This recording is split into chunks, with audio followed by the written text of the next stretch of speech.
Well, it's the end of the day.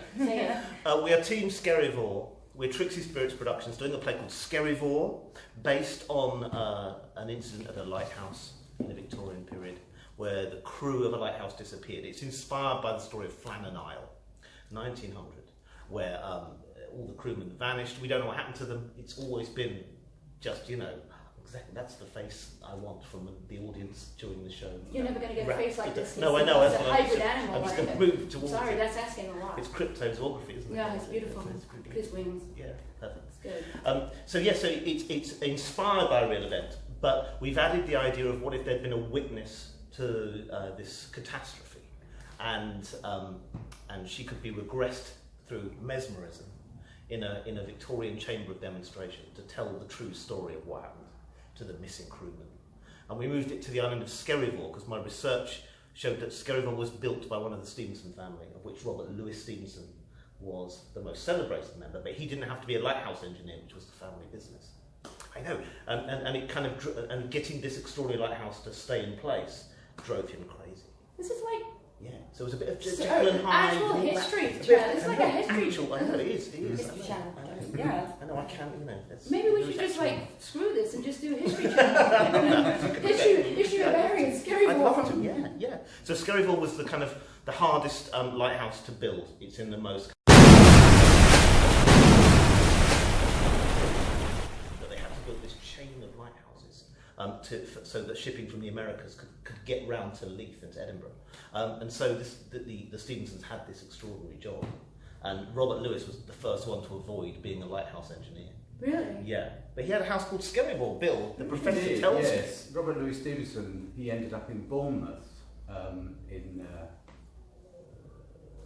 which county is Bournemouth? He called his house Skerryvore, and during the Second World War, it was the only house in that street to be bombed and destroyed. Ooh. Do you think it's an omen of the name? I don't know, it's like guys, do you not think you need to, like I said, should we just start calling it the Scottish play? The new Scottish it's play. now the new Scottish play. It is, which is quoted in the new Scottish play, the old one.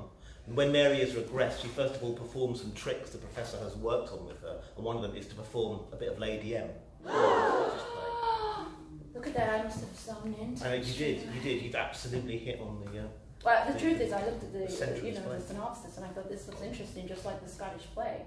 So there's a lot of details gone into it. Yes. They've done a lot of detail into this play because you've looked into the history files. It's actually based around factual things, a real family. Yeah. You know, and to actually use the name "We Shall Never Speak of" any longer, because we don't want anything to happen. We don't. We don't want someone's cat to die watching this video right now. Even though cats are horrible and they can see me coming. Cats. Yeah, well, you know, they don't like the undead. Yeah. Half in, half out, or something. Yeah. Arrested. Sorry, guys. I'm just saying. So, how did you approach this character then? Oh gosh! Look, this is like public drama workshop. How did I approach this character? Well, it's just such a fun character to play. So, I mean, I've always been interested in sort of mediumship, regressing, things like that. And you know, Mike knows everything to do with that. So, to have the chance to play a character that this was happening to was exciting. Well, and then just calling on. Skills to be a 12-year-old, and then I've been doing it for years. So I think in theatre you have to learn to play many hands, right? Absolutely, yeah, and just the sort of journey that Mary goes on, my character goes on. I mean, it's an hour-length play, but you get on and you don't stop. It's like a roller coaster. It's a roller coaster, and it's exhausting, isn't it? At the end of it, But it's worth it though. Good theatre really is exhausting. Yeah. If you're not sweating down your ass crack, you're not doing it right. you want to see her. You should see I don't want to see her ass crack. I mean, I'm sure it's beautiful and well rested. Well, I don't know about that. And a night in a hotel.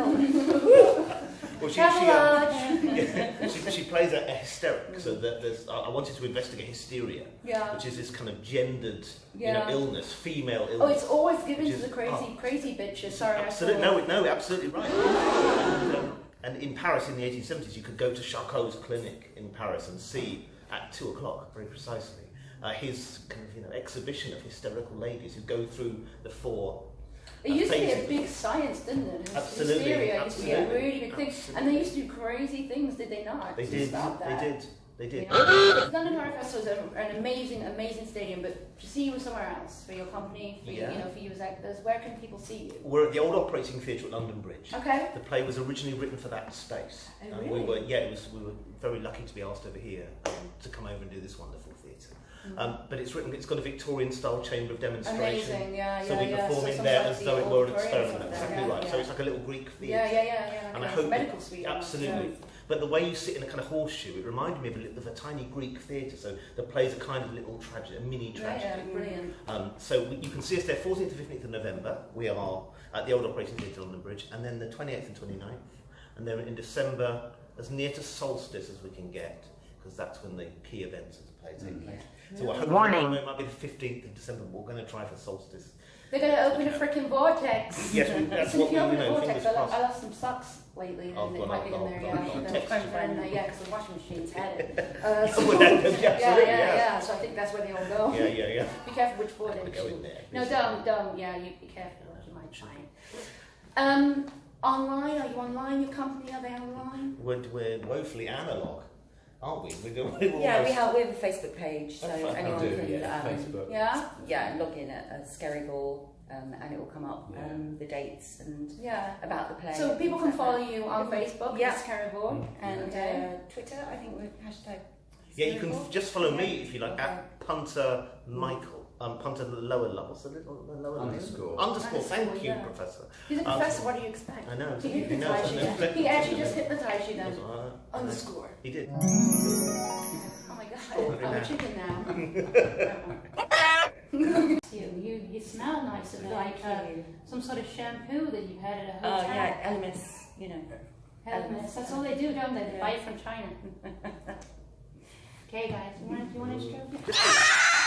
I hypnotise him. Let's do it. Let's do it. Ready? Let's go. Because he's playing the hypnotizer, whatever you call him.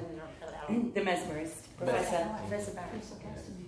Now, Barry, you are. I can torture you later. Barry, you are going to sleep. You're going down a spiral staircase. He's got no joints. How's he going to go down? He's going to fly down a spiral Okay. staircase, and he's going to sit in a chair and Wait, read a book. he hangs upside down. He's going to read it upside down because he's so clever, and he's going to put him to sleep. Put your fingers. I don't think it's going to work. Can't I tickle him under Just the tickle chin? him. You could tickle him under something if you want. Oh. He's beautiful, isn't Do you like him? he? I love him. Yeah. Everyone seems to like him. What's not to like? I know. As they say. Sharp teeth from hell.